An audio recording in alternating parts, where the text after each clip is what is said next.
Harry is under her stage name, which is Anastasia. Jen, Satin, opportunity to let you see what our people who belong to the organization are like as writers. I hope you'll support them. Consider this as an opportunity to kick the tires.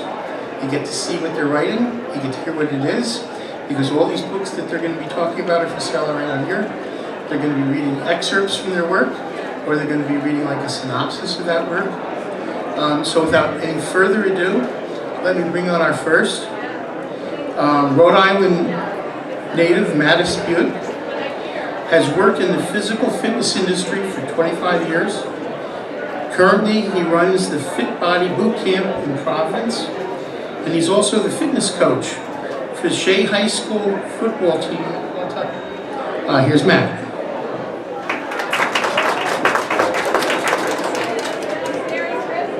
Thank you. And thank you all for coming out today. Everybody looks a little relaxed right now, so can I get you all to stand up a little bit?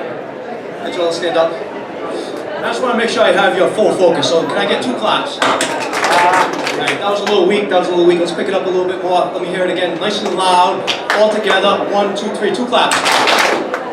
One more time, 2 claps. Alright, now turn around and give somebody a high five next to you. Okay, so the book I wrote is called Unleash Your Full Potential.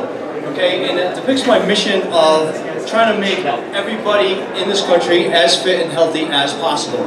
So I broke the book down into 3 different segments, right? So the first segment is mindset, right? And I think that's the most important part of the book, because if your mind is not in the right place, regardless whether it be fitness, business, anything to do with anything in your life, if your mindset is not in the right place, then you're probably going to be unsuccessful and not give your best foot forward. So I'm going to read you starting, actually I'm going to start with chapter 11, and it says, I always write about how you need to get your mind right to get your body tight. And mindset is the primary function that drives us to either success, keeps us at mediocrity, or leads us to failure. I preach this to you on a fitness level, and I preach it to other people on a personal life level, that once you have an I can do attitude, like when you walk into my gym and work out with the guidance of myself and my staff, it's impossible to fail. Well, that holds true in every aspect of life, not just fitness. It doesn't matter if you have the best trainer or coaches in the world, like my clients do, or if you have access to the most expensive and latest equipment around. If your mind isn't in the game, your outcome will not be ideal. Now, the reason I say that is because somebody could tell you, you look a little heavy, maybe you should get to the gym. That's probably not going to get you on the path to health and fitness success. You have to have some sort of a pain receptor. I started out working out when I was 19 years old, strictly for vanity reasons, right? I see a lot of people now, they come to my fitness facility and they're broken down, they're a few pounds overweight, so you have to have that initial pain threshold, something that's going to make you want to change. So I try to program your mind and give you that I can do attitude. I train somewhere around 200 people a day, whereas when I was doing it one-on-one coaching, before I opened up my facility, I was only able to see 7 or 8 people a day. So now that I can change a lot of lives at the same amount, in the same parameter of time, I need to program people to get their mind right before they start our fitness program, right? So the book, basically the first section of the book, it's broken down into 3 different sections, right? The first section is based solely on mindsets, how to program your mind, how to get your mind right, how to focus, how to, some of the things that you may have encountered in your life that are going to make you want to change and self-improve. The second section of the book is based primarily on the fitness aspect of it, right? How many people right now can walk into a gym and have a solid foundation, a solid exercise program and know exactly what to do? Anybody in the room here can do that? Good. So about a quarter of you guys in the room.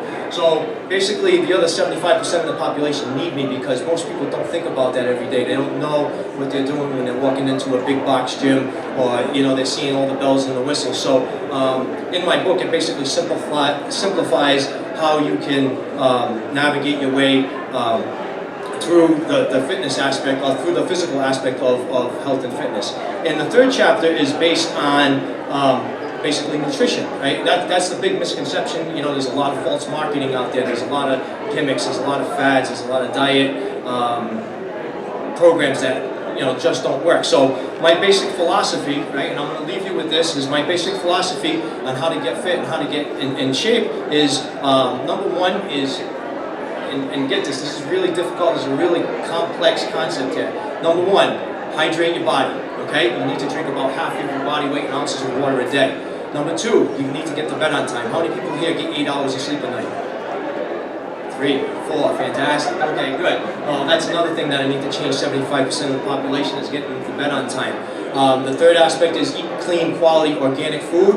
And the fourth is just move your body and exercise for 30 minutes a day. So I'm going to leave you with that. I try to simplify everything in my book, how to go from a beginner into, you know, healthy and fit for life. So hope you stop by my booth, check out my book. I'll sign it. I have some great gifts, some little knickknacks from my boot camp. And I'm over here along the back wall. I appreciate you to stop by. I'll answer any questions you have about fitness and health. So thank you very much.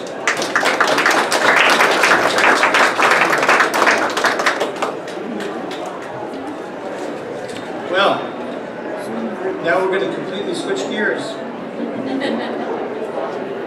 Gledé Browne Kabongo became a freelance news reporter after college. Her first manuscript, which is called Conspiracy of Silence, she had to complete it before she could figure out what genre she had actually written in. It turned out to be an excellent psychological suspense novel.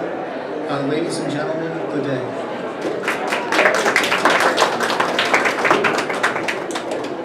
Thank you, everybody. So I'm Gledé Browne Kabongo. I write in the psychological suspense genre, definitely switching gears here this afternoon. And so as Eric mentioned, my background is in journalism and marketing and interesting mix, but you know, they give me good fodder for some of the novels that I write. For example, my book Swan Deception, which I will be reading from for you, my protagonist is a director of bioinformatics, and you're like, what the heck is that?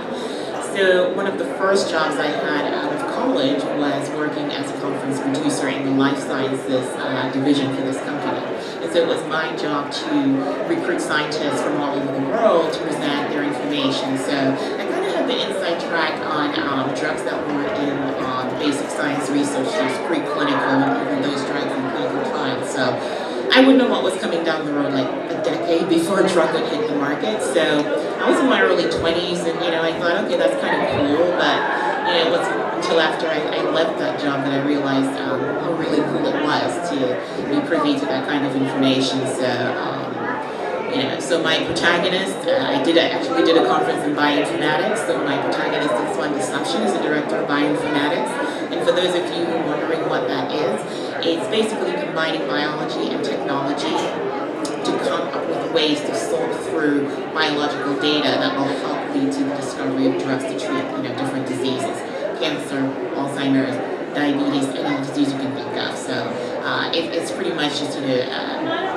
combining those tools to do that. So I'll read you a quick excerpt from Swan Deception. The setup is basically my protagonist is being framed for murder, and this excerpt is kind of like that turning point in the novel that changes everything for her. My phone rings. Maybe Jason forgot to mention something when I called earlier, panicked that I had been pulled over by a state trooper. However, when I checked the Bluetooth caller ID, it says blocked number. It's him. I contemplate ignoring the call, but decide I'd rather find out what he's up to. So I hit the speaker option on the Bluetooth device. What is it now? I bark. The car in front of me slows down unexpectedly, and I lightly tap the brakes. That's no way to greet an old friend now, is it? Are you having a bad day? It could get worse. For you, maybe. No, Shelby. Your day's about to explode like a nuclear bomb. There's no telling how far the damage will extend. And by the way, if the police drag you in for questioning and decide in all their wisdom to arrest you, Under no circumstances are you to post bail. He may have well have spoken in Mandarin. I have the GPS tracker removed from the car. How does he know I was pulled over by the police, and why does he think I would be arrested? And for what? My mouth is dry. I shut off the heat. The interior of the car is too hot. I swallow hard. I'm not playing this ridiculous game with you right now. I won't allow you to get your kicks by trying to intimidate me. You're a weak coward who hides behind anonymity and threats. Silence. Then he laughs, a loud, piercing, thunderous laugh, as if I'm an imbecile who couldn't possibly comprehend the gravity of who or what I'm dealing with. The truth is, I don't. I don't know who he is, what he wants, why he targeted me, or why he's so desperate to punish me. Is he someone I once crossed paths with? Someone who developed an irrational hatred of me and decided now would be the perfect time to strike?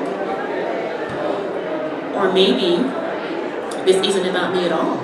What if I'm just a pawn in a game, a way to get to someone else? But who? So that's a little excerpt from there. As I said, I write psychological suspense. My books tend to cover themes like deception, family, and secrecy and danger. So all of my books have all of those themes running throughout. I am in front, table 113, if you want to stop by and check out the book, so grab it for the bookmark. Thank you for your attention.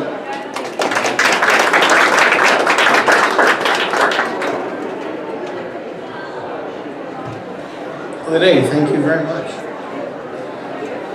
Our next reader, Terry Espeut, is a therapist and a college professor at Bristol Community College in Fall River. She writes nonfiction, including authoring a book entitled Daughters of Divorce. She is currently working on a book about remarriage. Ladies and gentlemen, Terry.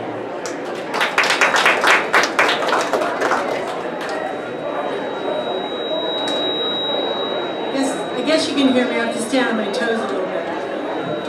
As Eric said, I'm a professor at Bristol Community College, and I started doing research about divorce when I was pretty young because I was raised in a divorced family, and I definitely felt like I and my three sisters and I all had pretty pessimistic attitudes about marriage. The book does not say you shouldn't get a divorce, but basically, by reading the stories of the women that we interviewed, my daughter Tracy and I interviewed hundreds and hundreds of women, you get a really interesting take on divorce from a young adult's perspective, and it gives you a guide about having healthy relationships. So it's a very positive, optimistic view. It's not to say that everyone should get married, but just having a more positive view of relationships can save you from a lot of heartache. So the book has been deemed as one of the best books by Publishers Weekly for anyone whose parents have gone through a breakup, either a man or a woman. But we gear it towards women, my daughter and I. So what I'm going to do is read a short excerpt written by Tracy, who's now 31 years old but couldn't be here today. And I'm selling the book, and I will talk more about my book in the center. I think I'm in 400, 402 of the event today.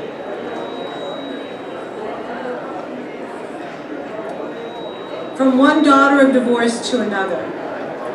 Though we often prize it as the ultimate goal, love is a rare happening among human beings, and by far the most intimate experience any of us will ever go through. This is why when love is lost, it's also one of the most crushing experiences you can endure. Even if you are not witnessing those you love going through a breakup. When a woman is raised by divorced parents, her view of marriage is necessarily shaped by her parents' divorce. Witnessing their breakup has the potential to wound deeply, but it can also transform a woman's view in ways she couldn't possibly foresee. For children of divorce, a breakup can set in motion an unending chain of consequences they will continue to experience as adults.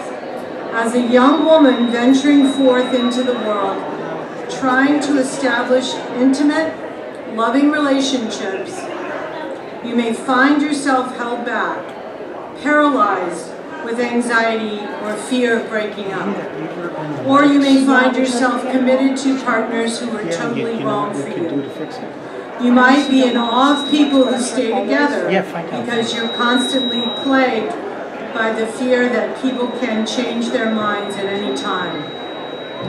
More than anything, you want love. You crave commitment, devotion, and security. But living through a divorce taught you never to expect it. In fact, you feel terrified of attaining it and losing it. After all, your parents' divorce taught you early on to be skeptical of relationships and leery of love. Young women who have experienced parental divorce suffer from a unique set of challenges. It's not that these daughters of divorce can't be outwardly successful. Many go to good colleges, enjoy thriving careers, and have plenty of friends. Like many daughters of divorce, you may have been told over and over again that your parents' breakup was not your fault. But no matter how competently or incompetently their split was handled, for many girls, pain is unavoidable. No matter how good you were not good enough to keep your family together. And you probably didn't grow up with a healthy template for how couples achieve intimacy and resolve conflict. And so skepticism of long-lasting love colors your actions, making you mistrust your own judgment and others' intentions. Your family, the core of support that was supposed to prepare you for going out in the world, may have been shattered. If you can't rely on that, then what can you rely upon? As a woman taking your first tentative steps in adulthood, your parents' divorce indelibly shapes your feelings about yourself and relationships. Even if your parents' divorce is years behind you, you may lack confidence in your ability to create lasting, romantic relationships of your own. Fear of loss, fear of encountering the dreaded fate you endured as a child stays with you. This is the focus and the work of our book. So that's all I'm going to read today, and I hope that you can come visit me and hear more about my book. Thank you.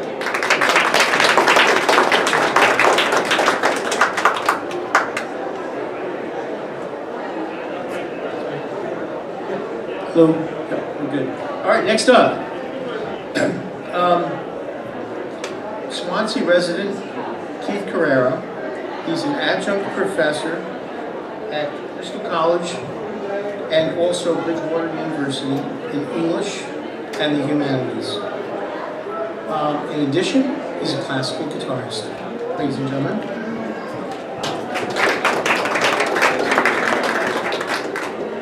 How's everybody doing?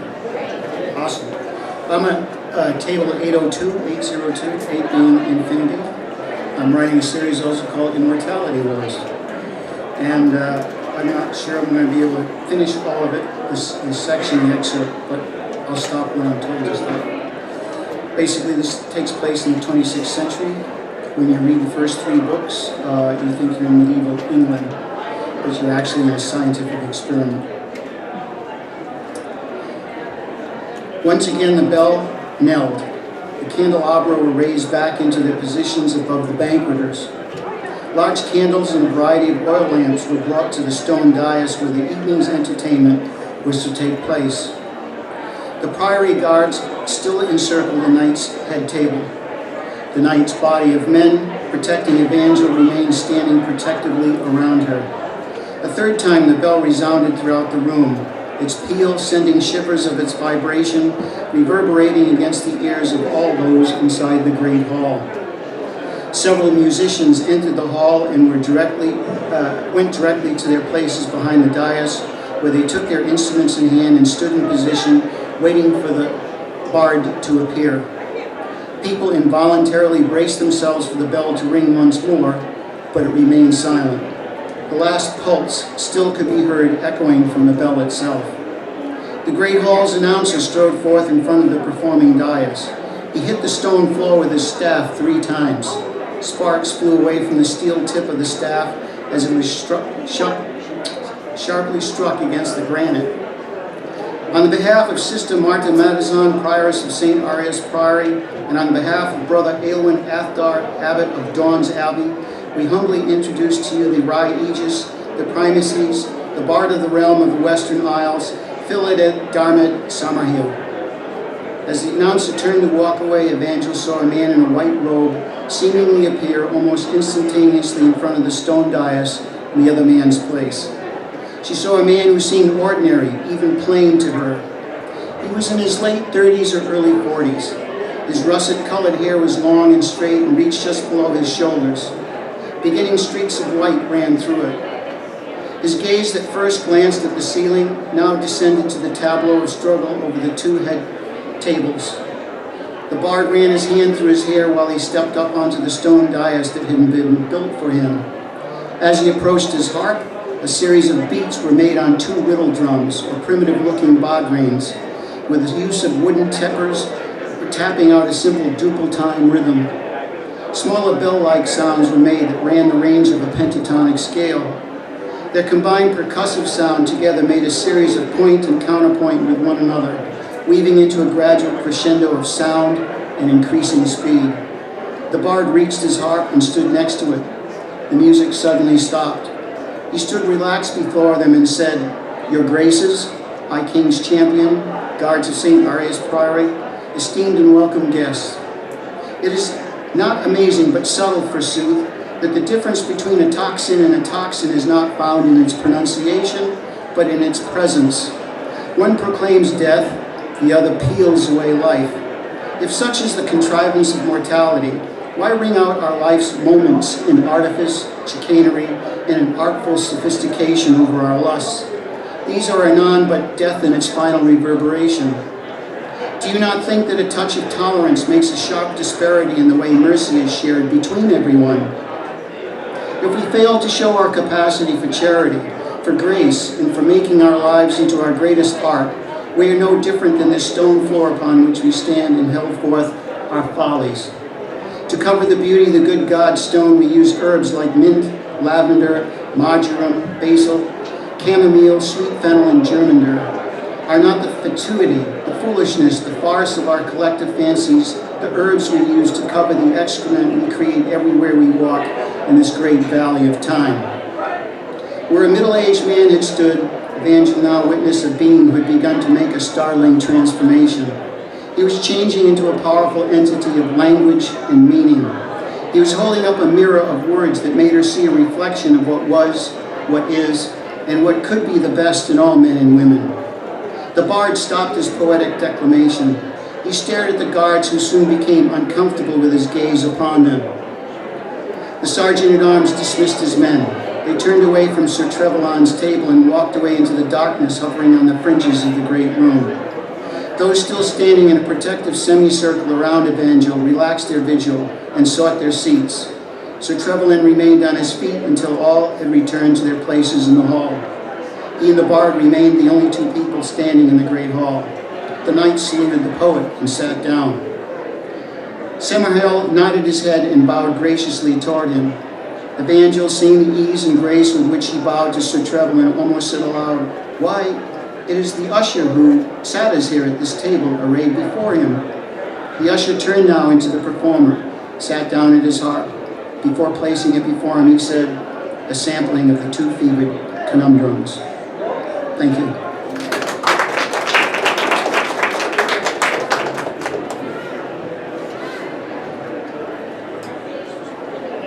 Thank you for him, that was excellent. Next up, we have a pinch hitter. You're never going to have an event like this without some kind of change in the last minute. Laura Keller was going to talk about Tuggy the Patriot Pop. And it would have been nice to have a children's writer here, but fortunately we have one other one. In the meantime, my good friend and colleague, Dennis Fortier, who I've done events in the past with, different types of events. I mean, we're talking about doing like the art sale kind of things where people are really just looking to, buy junk and try and sell them a book. I don't know, it doesn't necessarily work. But Dennis writes in the style of Jane Austen. He has a book that's basically a sequel to Pride and Prejudice. So I think if you need a pinch hitter and you can find Jane Austen, you're welcome. Dennis Fortier.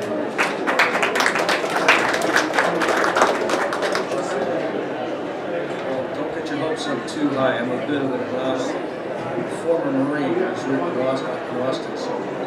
General Puller is turning in his grave.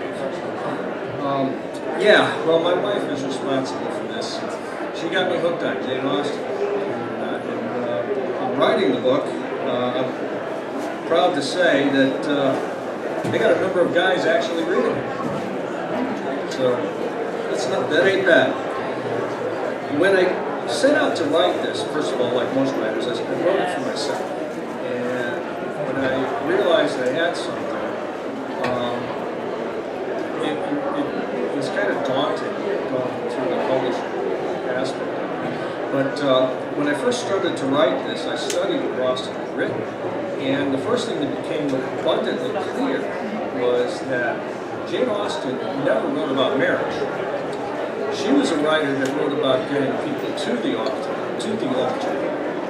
that had problems, social complications. So my task became, okay, how do I talk about the Darcy marriage without talking about the Darcy marriage? So what I did was I jumped 20 years ahead after the end of P&P, and now the Darcys have a family. They have children of marriageable age, and the story becomes all about their romantic escapades, in which I can bring back a lot of the loved characters from the original while bringing in a whole bunch of my own characters, which of course leads to another problem: how do you marry the two? It becomes quite a challenge writing someone else's a sequel to someone else's story, especially something that's a well-loved classic for 200 years. But I had a lot of fun doing it. And I was also able to bring a little bit of the male perspective to the story, and I did this through the Austen-esque type of humor. For instance, I have Jane Darcy, the daughter of the Darcys, at the table, and she's talking to her aunt, Jane Bingley, and she says to her aunt, "I'm so glad Mother named me after you." Jane Bingley says, "Well, I like that. That's the nicest compliment I ever got." Her husband says, "Well, I like that. I've been raining compliments down on you these 20 years at least." To that, Darcy says, "Bingley, don't you know? A husband's compliments are like a wife's instructions. They go unheard." So, how am I doing on time? Good? Okay, I'm going to read just a couple of paragraphs real quick. This is one of the characters while he was very young. It's in the end of the first chapter, and he's had some upsets in his life, and now he's starting on a new adventure. Mr. Cole and Mr. Wilson watched the ship sail out of port for Bombay. Mr. Cole said, "I envied the boy his adventure. His spirits picked up the minute he saw the ship. He seemed to come alive again after having his whole world turned upside down." Mr. Wilson replied, "Captain Soames seems a fair sort. I'm sure the boy will be all right." "At least it's better than the stables," said Mr. Cole. Mr. Cole had lectured the boy about remembering his place, not talking about navigating, or even that he had such a valuable possession as a sextant, and for heaven's sakes, keep it out of sight. He told the boy sailors were notorious for stealing anything that was not nailed down. He had the advantage that no one would suspect a boy of 11 of having such a valuable item. As he continued to watch the ship sail away, he became philosophical again. Oh, what a change has been wrought. The boy has gone from the predictable cocoon-like confines of the estate to the possibilities and challenges of the sea. From the tempest of the master to the indiscriminate rage of Mother Nature. What awaited the boy were the rewards of a life and death struggle won, or the consequences of that struggle being lost. If his mother had lived, he would not now be facing the world alone at age 11. But if she had lived, he would have been swallowed up in a life of service instead of taking his chances with a life at sea. I'm at table 514. If you're an Austin fan, stop by and see us.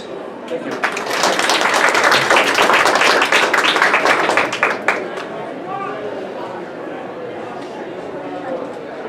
Well,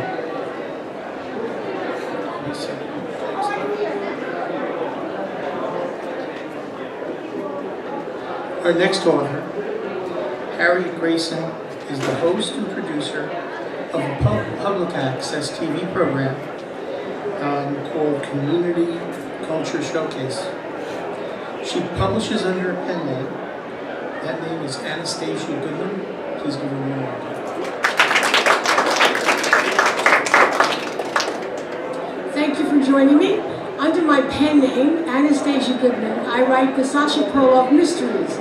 Sasha Perloff is a Russian-born New York City police detective, and his stories always involve something about Russians, and it gives you kind of an indication about what it is that makes Russians a little bit different than the rest of us. So in the first book, which is called Loose Ends, one of the minor characters is actually Russian President Putin. So if you really want to know how he thinks, come by and visit with me, and I'd be happy to sign my Loose Ends book and you can get an idea about that. In this book, which I'm going to read, is Death and Diamonds, and it's about a jeweler who was murdered on the streets.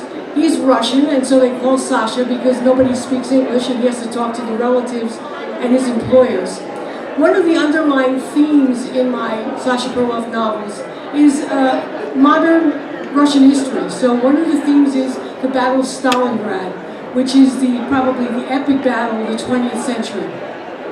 And I'm going to read you a little piece from Death and Diamonds, death meaning the murder of this jeweler, and Sasha goes to visit with his employer, who is also a Russian jeweler, in the Diamond District on 47th Street. So let me read you a little bit of Sasha interviewing the dead man's employer.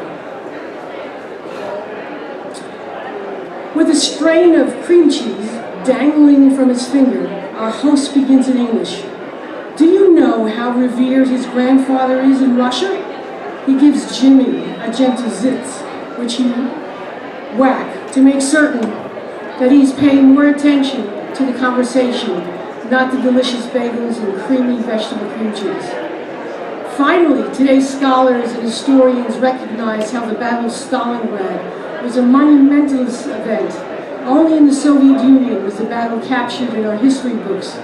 But we witnesses are dying off, and who will remember the sacrifices we all made during the Great Patriotic War? He takes a deep sigh before speaking again. This Battle of Stalingrad, I was a skinny kid of 16, and he gently squeezes his obvious flag and poundage. I was a scout for the great Vasily Alexandrovich Zetsev, me, a nobody Jewish kid who just managed to survive the endless summer bombardments. I was to become one of his snipers. He sat straighter in his chair, the pride filled his hardy chest. I started as his scout during the Battle of Stalingrad. I knew every street, every tiny lane, and all the buildings because I was studying map making. My father was a master map maker, and he told me to be a master, you had to have a personal knowledge. So I explored every place.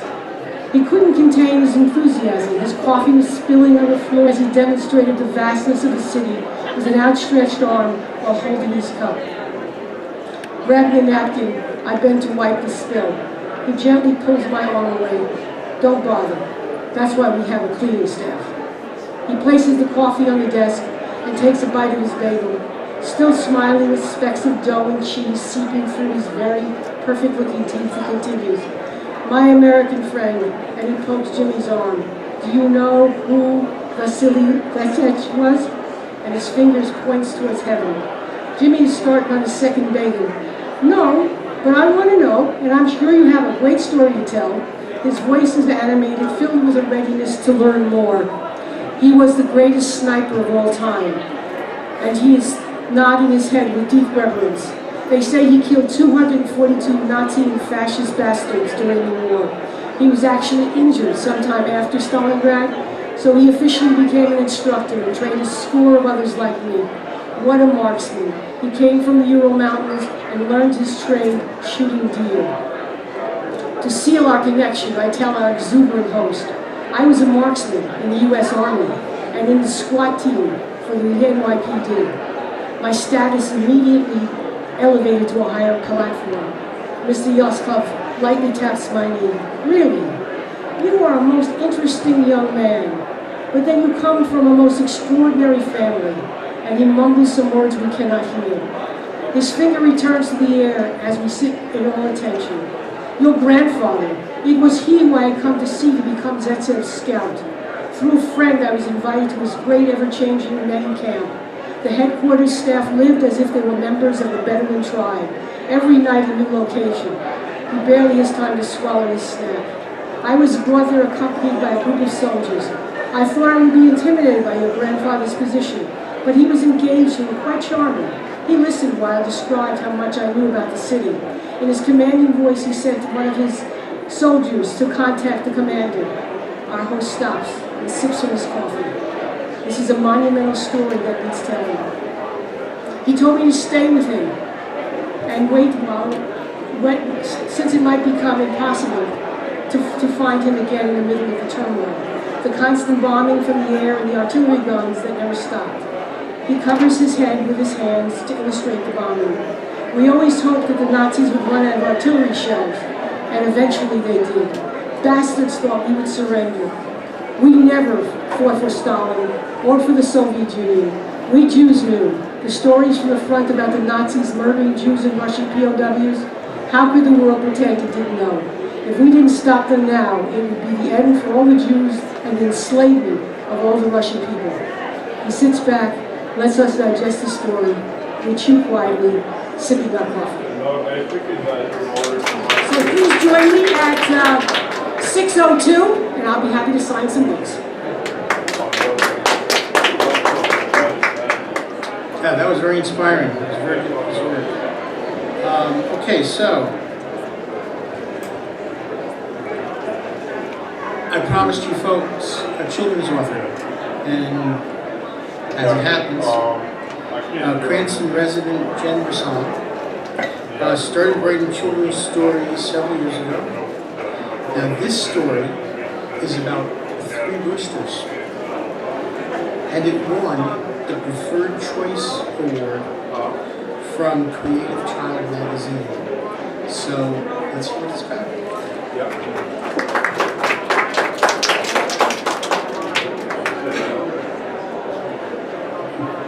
Hi there, I'm Jen Cognetta Brisson. This is my first time in ARIA, and today was a little bit of a surprise. I did raise my hand to do a reading, and then for a series of missed emails that might have gone to my junk box, I didn't know to read until today. So Eric, thank you for the heads up, I appreciate it. So if I seem a little unprepared, it's because I am. But just to reiterate, the name of my book is Where is Chickabog 3? And I self-published a little bit about myself. I'm a new resident of Rhode Island since 2010. Moved to Rhode Island after getting married. Lived in Massachusetts my entire life. My husband had the bigger and the better townhouse, and he won. So I'm happy to be a new resident of the Ocean State. A lot of great things about it, so I'm happy to be here. I have a degree in English and have a background in marketing, event planning, and then also marketing in the healthcare, publishing, and also now currently the financial investment industry. So it sounds a little bit of a dry background, so you're wondering why I wrote a children's book. Don't have children, I'm married. But the inspiration, and I feel like the book found me. I never really intended to write a children's book. I have always enjoyed writing, but I feel like the story came to me based on, I think we've all had favorite toys, blankets, teddy bears, or things that might have gone missing. So for my brothers and me, this will date me or age me a little bit. We grew up playing with the Fisher-Price play school, farm, and toys. And we had 3 roosters on our farm, and my brother, the oldest one, gets to name everything. I'm the youngest and only girl. My oldest brother named the roosters Chickabog 1, Chickabog 2, and Chickabog 3. So for whatever reason, when my parents retired a million years later, as the youngest and the only girl, my mother gave me the leftover toys. And when she handed me only 2 roosters, I freaked out and wondered where was Chickabog 3. My brothers had the same exact reaction when they saw that only 2 roosters had made it from the transition of my parents retiring and giving me our childhood toys. So it kind of became a family joke of where's Chickabog 3? So it kept ping-ponging around my head, and I decided to actually write a fictional story, not really about the lost toy, but about two rooster brothers who wake up one day and discover that their brother's missing. So they look for him on and off the farm, they go to a baseball game, carnival, get in a taxi cab and everything. And along the way they discover a fun family secret that changes their life forever. How am I doing that time? I never, oh, I am, okay. So the journey was, I actually just, and I'll read a little bit from the book, I could probably read it in its entirety, but I won't.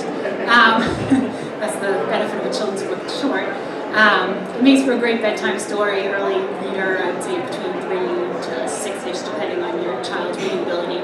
But I did self-publish. I did have somebody else illustrate the wonderful pictures. I make stick figures look sophisticated with my drawing ability, so I clearly had to have somebody who could see my vision of wanting like really bright, whimsical pictures in the book.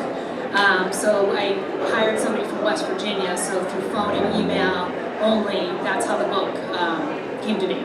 So with that, I'll just read a few pages. It's going to seem ridiculous because you're all not 3 or 4 or 5 years old, so you're going to have to forgive the silly tone that I read the book in, but just imagine that you're either at a story hour or you're a little kid again.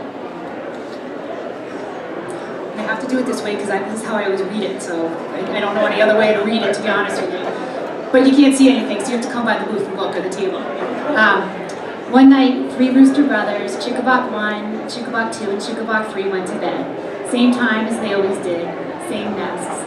The next morning, Chickabog 1 and Chickabog 2 awoke to find that Chickabog 3's nest was empty. This was odd, as they always woke up at the same time in the same nests. Since the brothers Chickabog's main job was to wake everyone up on the farm every morning, Chickabog 1 and Chickabog 2 got up and went to look for their brothers and made their wake-up rounds. Their first stop was the barn where the cows were waiting to be milked. "Good morning, cows. Do you know what Chickabog 3 is?" they asked. "Moo," the cows answered, which meant no, they had not seen Chickabog 3. After leaving the barn, Chickabog 1 and Chickabog 2 went to the stable to ask the horses if they had seen Chickabog 3. "Nay," the horses answered, which meant no, they had not seen him either. Their next stop was the farmhouse where the farmer's wife was cooking breakfast. Mrs. Farmer, have you seen Chickabog 3? "No," the farmer's wife said. "I thought he was with you waking up the rest of the farm." Finally, Chickabog 1 and Chickabog 2 headed out to the fields where the farmer was getting ready to plow. Since the farmer was in charge, surely he would know where Chickabog 3 was. "Farmer, do you know where our brother is? We woke up and he was not in his nest and we cannot find him." "No, brothers Chickabog, I have not seen him, not since last night when I tucked you all in and read you a bedtime story." Now the brothers Chickabog started to worry. It was not like them to not all be together. Not since all 3 of them had hatched on top of the steep hill on the farm a few years ago. Since they could not find Chickabog 3 anywhere on the farm, the 2 brothers decided it must be somewhere else. Something very important, as they had never been apart before. So they packed their bags, called for a taxi cab, and headed out to look for their missing brother. I'll leave you on that cliffhanger.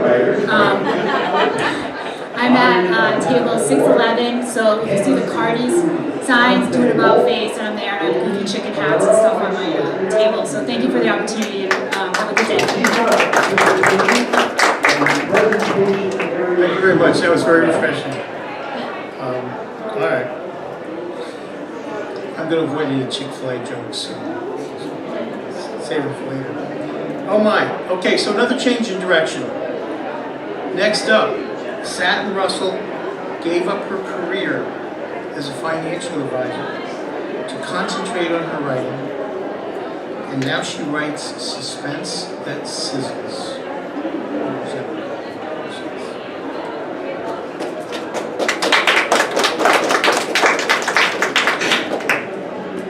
Hi, how are you? My name is Satin Russell. I am the author of the Harper Sisters series. It is a romantic suspense trilogy that is set up in Bath, Maine. And today I am going to be reading to you an excerpt of Secret Need. And it's the story of Liz Harper, who is the second sister. Liz popped the final spark plug into place and stood to stretch the kinks out of her back and neck. She was surprised to find it was only a little after 9 at night and was happy this was the last car of the day. A hot shower and a cold beer were calling her name. As she went around and flipped the lights off in the shop, she stopped to take another look at the vehicle that had been dropped off earlier. Knowing she'd want to check it out first thing in the morning, Paul had parked it into the empty bay before leaving for the day.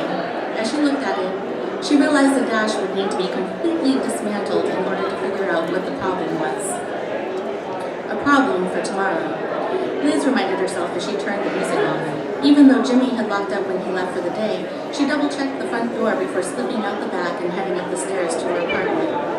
Half an hour later, she stepped out of the bathroom, happy to be in her pajama pants and tank top. She'd been listening to her stomach rumble for the last hour, and she knew she needed to find something to eat before indulging in the beer she pulled from the fridge. Deciding to let the food come to her, Liz went to order pizza when she realized she'd left her phone down in the garage. Irritated, she stuffed her feet into slippers and pulled a cardigan around her shoulders before heading back downstairs. It might be summer, but the nights could still get chilly up in Maine. She was halfway across the garage when she heard muffled voices approaching the door.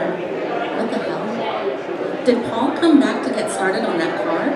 The old man worked harder than she did. She turned and was just about to call out when she spotted two strange men carrying a car jack and a large red toolbox. Boom! Liz's heart jumped into her throat as she instantly dropped to the ground behind a car. Anger and panic roared in her chest. Had they seen her? Part of her wanted to flee. The other part wanted to confront whoever was in her garage. Before she could decide on a course of action, her attention tuned in to what was being said. Heck, what did I tell you? Did I not just say that she lives upstairs? You gotta be frickin' quiet.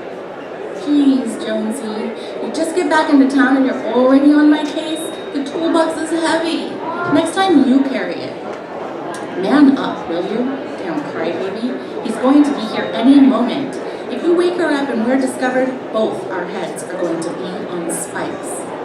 Liz froze in the shadows, unsure of what to do. She couldn't call the cops until she got her phone, which was clear across the bay on the workbench. Deciding it would be better to get help some other way, she kept to the perimeter of the garage and began to circle back towards the door. She almost reached the exit when steely fingers grabbed the back of her neck. Some deep, primal switch flipped in Liz. She clawed up at him, trying to wrench out of his grasp, but the man was too strong.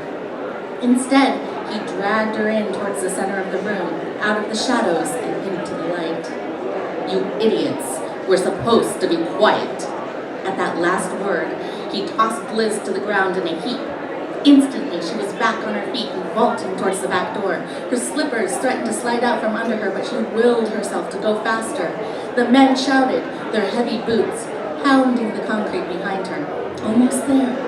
Her palms slammed against the door. Cool night air greeted her just before a pair of strong arms grabbed her shoulders and hauled her back into the shop. No! Liz struggled with everything she had. Desperate and trying to twist out of the man's grasp, she screamed. Her assailant was too strong. He lifted her up and slammed her back down to the floor, knocking the breath out of her. Shock ran through her as she came face to face with the man straddling her.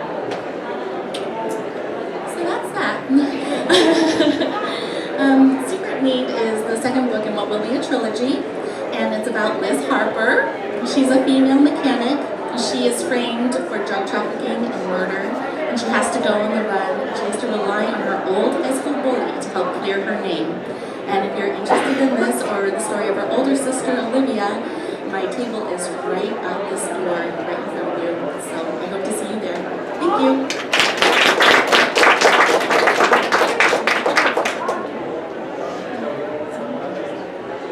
Yeah, good stuff. Right? Very good. Okay, so now, Pete Laurie V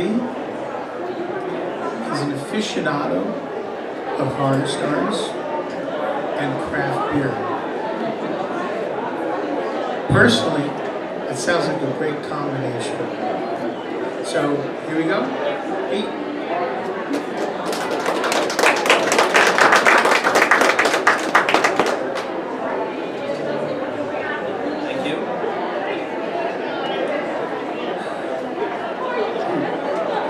So, I write horror.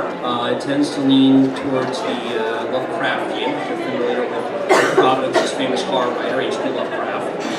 My debut novel, Revenants, actually takes place in Providence, and it is about a journalist who begins to see and communicate with the dead, discovers a shadowy entity who's been stalking and killing people around him for about 20 years.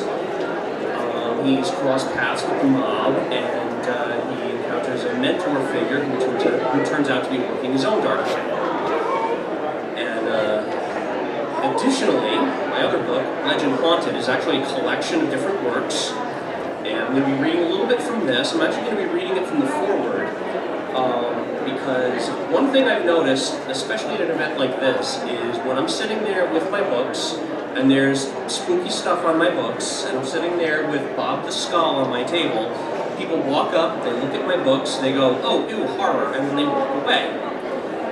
And I find myself sitting there going, okay, that's fine, you're not into it, but I find that horror, it really doesn't get the credit that it's due. It seems to be just kind of like kicked to the side of genre fiction a lot. And so what I've written in the foreword of Legend Haunted, I like to think addresses that pretty well. I'm going to read that for you right now. Oh, ew, horror, says half the people who look at this book. Horror appears to be the red-headed stepchild of genre fiction, only allowed to hang out with the other nerds at the lunch table in high school. Horror finds friends in fantasy, science fiction, and the new kid, paranormal. Sometimes thrillers come over and say hello because thrillers are the popular kid with rich parents who will always be successful. So he can afford to be seen with the nerds and even sometimes join them for a game of Magic the Gathering. Once in a while, fantasy slips away to see his girlfriend romance, and that's why we have tween paranormal relationship books. But horror sits alone, keeping quietly to himself, doodling in his notebook, desperately wishing someone would take him seriously. Occasionally he gets the spotlight with some over-the-top war movies like Saw or the teen slasher stuff. Then horror is forgotten again. It's easy to misunderstand horror, but the truth is, horror isn't there to frighten you because he's cruel. Horror is there to frighten you so that you can learn fear really isn't so bad. You have to have fear before you can be courageous. And that's horror's purpose, to show you the many things you could and should be afraid of. Oh, sorry, I lost my place. Because then, while you're sitting in the dark, jumping at every little noise, a part of you is saying, well, if that thing in the dark is going to jump out at me, I'm going to throw this lamp in its face. It's that part of your brain that assesses threats and considers a response. The more you let horror into your life, the more you can learn not to fear the dark. Because horror can't actually hurt you. Horror is safe. That being said, you may want to keep the lights on after you're done reading some of these stories. So light a few candles, sit back, relax, and remember that nothing in this book is actually going to hurt you. I really wanted to put that in the beginning of this book because some of the stories in here can get a little bit visceral, can get a little bit nail-biting. And that's the point. That's what horror is supposed to do. But I do have some nice, heartwarming stories in here. I have a story about a young boy who befriends an alien. I have a couple of other interesting stories in here that aren't necessarily horror stories, but some of them are a good deal more visceral. I'm going to read only a quick excerpt now from my latest short story that made it into this collection. It's called Take the Baby. And the quick lead up to this is I did recently become a father. And it has been really kind of difficult because my wife broke her tailbone, and then a little while later broke her foot. So that has been an exercise in exhaustion. But I'm going to read for you the last page or so of Take the Baby. And it basically is about a guy going through similar circumstances. Coffee and grim determination kept me going, but I had to take a lot of days off just to take care of the wife and baby, or maybe even grab some vital, nourishing naps during the day. My long absence was intolerable to no hell. I could barely get my foot in the door at night before I hear the words, "Take the baby." I didn't understand how other people could do this. Babies weren't supposed to fuss this much, were they? I called a pediatrician who told us to bring him in. A quick visit and $50 copay later, and she was still stumped. I called the midwife who told me everything would be okay as long as he kept going to the breast. He was a little young to be teething, but that might be a slim possibility. She asked how my wife was doing, and I told her she's been losing a lot of weight. Lots of fatty food, she said. She needs nutritious fat from good sources.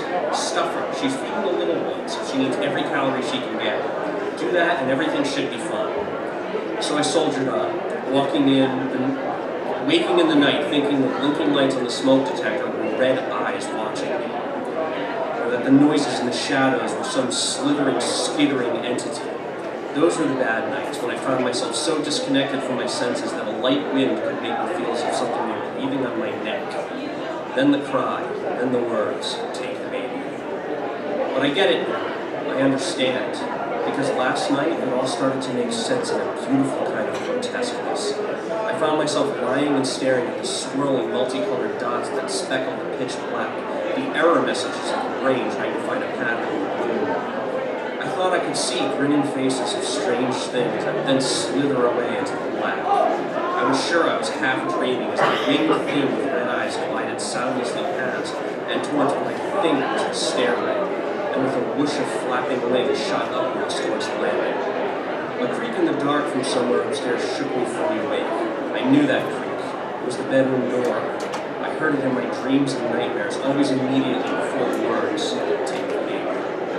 Then I heard the cry, that horrible shrill cry, jarring me from any possible thought and sending me bolting faithfully up the stairs. I knew my way through the dark, past all the hallucinations and half-dreams to the bedroom. The light was pale and red. Was it red, or were my eyes still half closed? I willed them to open fully, but the red did not disappear. Something bathed the room in an unnatural red glow like a dying fire. There in the bed, the blankets pulled down, was Greta. Her skin was porcelain white, mottled by black spots all over her hairy, unshaven, atrophied legs. Dark stains surrounded her on the mattress and walls as her chest was open, bare, bleeding, dripping loose fat from the long breasts. She turned to me with a wide, manic smile. Her emaciated form raised its toothpick arms, struggling to hold up the 9-pound screaming thing. The red glow burned like dying embers behind his dark eyes, and the spreading wings from his back began to beat against my wife's weakened arms. Fingernails like black claws tore into her papery skin, shedding dark blood. I heard her weak, raspy voice, "Take the baby." At my approach, the tiny winged thing with dark eyes smiled at me. Then I was his slave.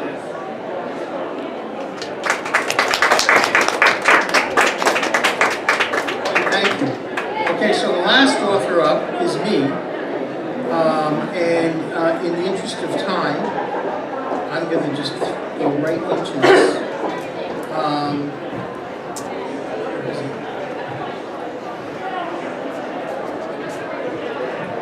This is a collection of poems and short stories. And it's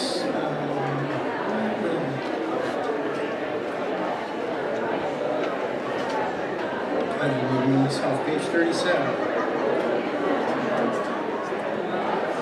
I thought I'd close with something about Christmas.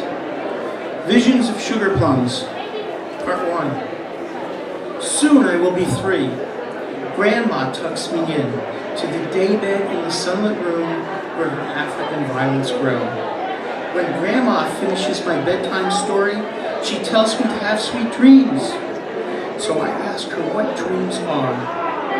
And nothing is quite as blue as my grandmother's eyes when she explains the meaning of all things that I struggle to understand. Space has been made for a balsam fir, draped with tinsel, glittering lights, and brightly colored glass. I sleep next to the Christmas tree.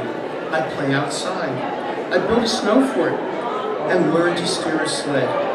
Today I'm making a clay ashtray for Granddad, and I will make presents for everyone because I slept next to the Christmas tree. Part 2. A lifetime of unmade choices dance in my head. Older now, but I am still too young to understand just how young I really am. Now I can skate on ice, but my lip gets cut playing hockey. I am too big for tears, but it hurts, so I cry anyway. So easy to take dreams for granted when time is on our side, the schoolyard is our universe, and every sky is as blue as my grandmother's eyes. And I remember playing games, Acquire, Clue, Parcheesi, Hide and Go Seek, Parker Brothers, Avalon Hill, Hasbro, going to the head of the class. There, under the Christmas tree, unheard of treasures, surprises, promises kept, and wishes granted, the stuff dreams are made of. Are we still too young to know better? Is our materialism all that we are? Will our selflessness ever overcome our selfishness? It hurts, so I cry anyway. Part 3. How imperfect is this gap between dreams and memories? We play the game of life. We become a homemaker, an astronaut, a business executive, get a little pink car, blue, live for today, save for the future, marry the minister's daughter, accumulate a few tax deductions, and discover the joys of celibacy. Or perhaps not. We can succeed at the games people play and go to the head of the class, or have been born with nothing, dreamt nothing, and achieved nothing. How then, how even do we know where the realm of dreams begin and memories subside? Time marches on. The arrow only points forward. This is a one-way street. For I slept next to the Christmas tree, and whether it be dreams or memories, that is why I am who I am today, as a lifetime of visions dance in my head, leaving only two things which I feel can be said with certainty. Nothing is as pure as the dreams of our youth, and nothing quite so beautiful as my grandmother's eyes. Part 4. When Granddad was finally interred in Forest Lawn, it fell on my shoulders to paint Grandma's living room, dining room, and kitchen. Every room I painted sky blue, and in return I inherited a sky blue Chevy Vega. Walter had been the driver. Dorothy had never learned how. Above all things, I think she worshipped the sky, and she baked me cookies while I labored with roller and brush, painting every inch of her world sky blue. So with that, I learned the impermanence of being, the frailty of memories, the ephemeral nature of dreams, even despite the rich smell of balsam fir. For in mind's eye, we all want to be where the Christmas tree glitters like a technicolor universe, where all the gifts of an eternity lay jumbled beneath the boughs, and when your grandmother finishes your bedtime story and she says sweet dreams, this will all be little more than memories. Thank you for coming.